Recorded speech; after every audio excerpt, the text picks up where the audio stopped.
The story begins with Kazuya waking up from a troubling dream, only to realize he's accidentally touching Chisato, his childhood friend and classmate.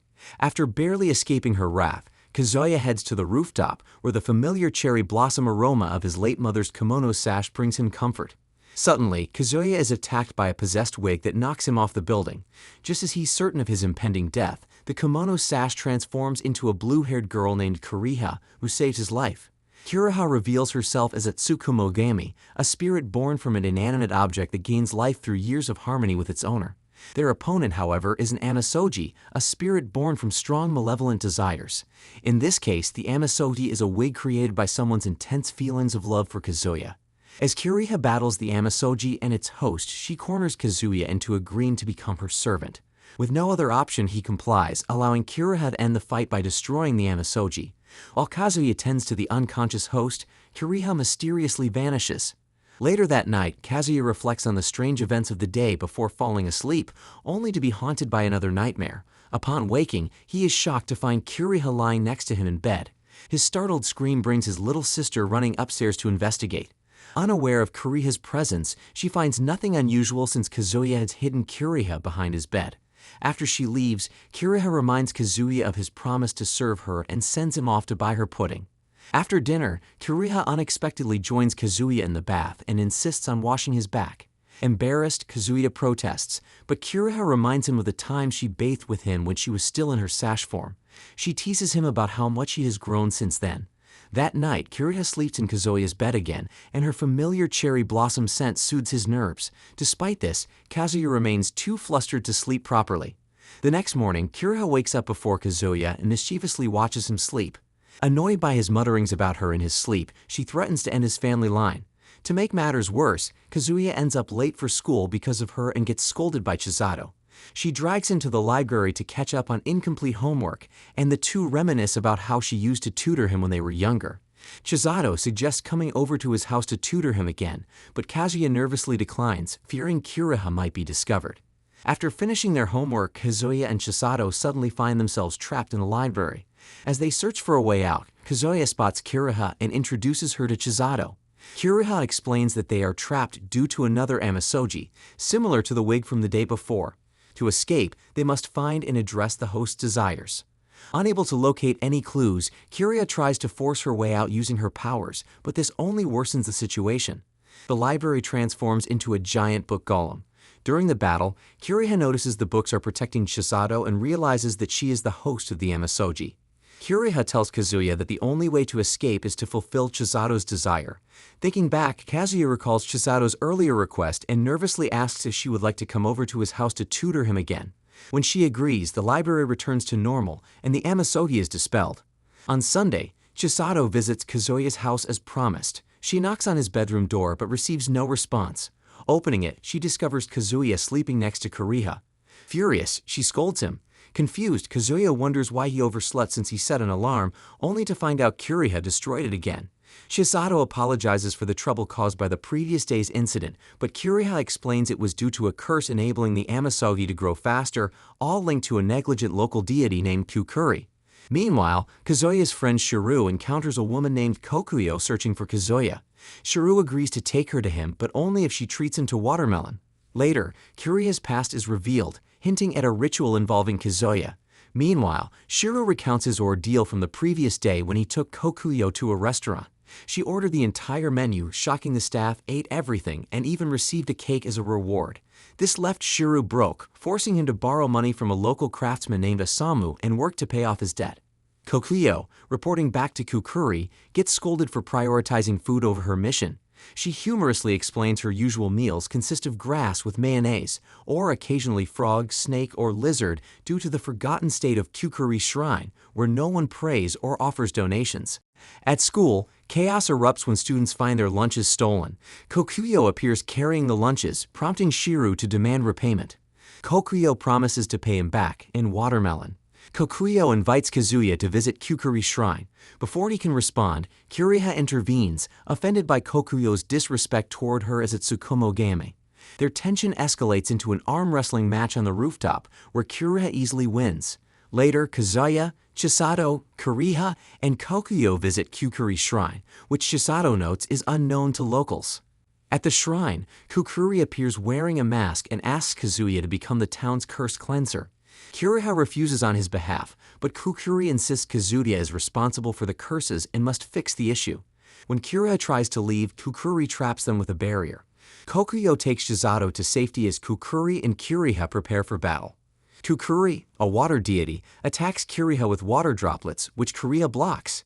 In an attempt to escape, Kiriha and Kazuya fly upward, only to crash into a barrier. Kiriha transforms her obi into a giant hammer to destroy Kukuri's mask, but Kukuri counters with a powerful spell, creating a massive water attack. Despite Kiriha's protective shields, the attack exhausts her, causing her to shrink into a childlike form. Kukuri launches another water attack, sweeping Kiriha and Kazuya away. Kazuya enters a dream world where a mysterious woman urges him to grow stronger to protect Kiriha. She emphasizes that he must step up as a man and break the old rules binding Kiriha. Back in reality, Kazuya orders Kiriha to return to her obi form, using her true name, Ada Sakahara. Though reluctant, she complies. Kazuya uses her power for the first time, creating an irregular shield to block Kukuri's attacks. As he gains confidence, his shields improve, allowing him to deflect and counter Kukuri's techniques. Frustrated, Kukuri summons a water snake, but Kazuya slices through it and counters with a drill attack, breaking her ice barrier. Kukuri then captures Kiriha, threatening her life unless Kazuya agrees to become the cursed cleanser. Reluctantly, he accepts, saving Kiriha. Kukuri's mask falls off, revealing her true appearance as Loli, which Kiriha mocks. It's then revealed that Kukuri's true goal was to test Kazuya's strength and help him learn to control Kiriha's power. Furious at the deception, Kiriha argues with Kukuri, but the matter is resolved. Kazuya returns home carrying a shrunken Kiriha, preparing for the challenges ahead. Once home, Kazuya calls several people to ask for little girl clothes for Kiriha to wear, but everyone mistakes him for a creep. Eventually, his friend provides him with several outfits from his own collection, though they're all strange cosplay outfits, one of which is basically just a few strings.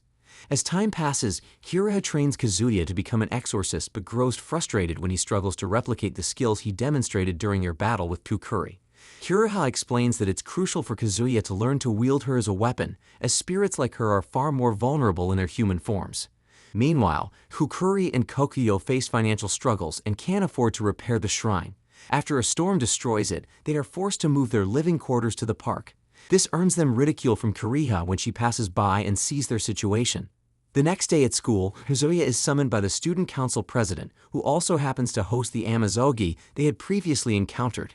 He asks Kazuya and Kiriha to investigate a series of mysterious Amazogi manifestations tied to the Tabletop Games Association. Their investigation leads them to Nakajima, who, when confronted, summons a Minotaur by drawing on a notepad possessed by an evil spirit. He orders the Minotaur to attack Kazuya and Kiriha in hopes of forcing the student council president to recognize the Tabletop Games Association as an official club. Unable to fight the Minotaur directly, Kazuya, Kiriha, and Osamu come up with a plan. They use a fire extinguisher to erase the Minotaur, and while this works, Nakajima quickly draws another Minotaur to continue the battle. Osamu manages to steal a possessed notebook and counters by drawing an even stronger dragon, which defeats the Minotaur. After their victory, the group agrees to destroy the Amazogi notebook. However, before they do, Osamu mischievously draws an adult version of Kiriha, but the adult Kiriha appears and immediately beats up Kazuya. The next day, someone confesses their love to Chisato, but she turns him down, admitting she's already in love with someone else. From a distance, Kazuya and Kiriha spy on her like it's a Netflix drama. Later at home, Kazuya asks Chisato who her crush is, but she just blushes. It turns out it's Kazuya. While they argue, Kiriha rummages through Chisato's bag, not for secrets but for pudding, and instead finds an old beat-up doll that's important to her. The following morning, Kazuya notices everyone at school is suddenly in a relationship, leaving him confused. A girl bumps into him, and a dating sim-style dialogue box appears. Kazuya, in true dramatic fashion, picks the flirty option and gets slapped.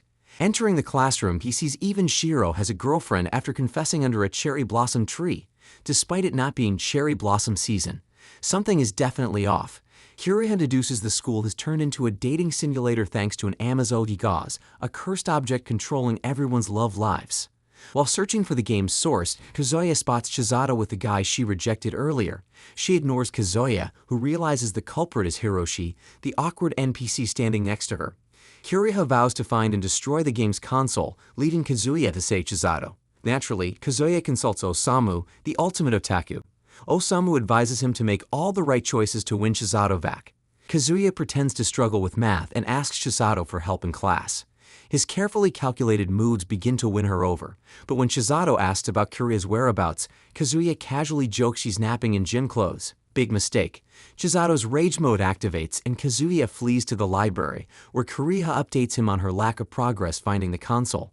Osamu suggests using the infamous NTR combo to quickly regain Chisato's affection.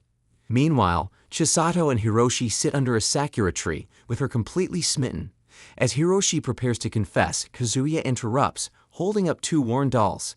He reminds Chisato of their childhood, where they played house with those dolls. Kazuya, embarrassed by the game, swore off playing, but Chisato made him promise to keep the dolls for their future. Seeing them, Chisato snaps out of the spell and returns to Kazuya. They rest in the nurse's office, lying on separate beds divided by a curtain. By evening, Kazuya wakes up tied to the bed, half naked, while Chisato, still under the dating sim's influence, gets uncomfortably close.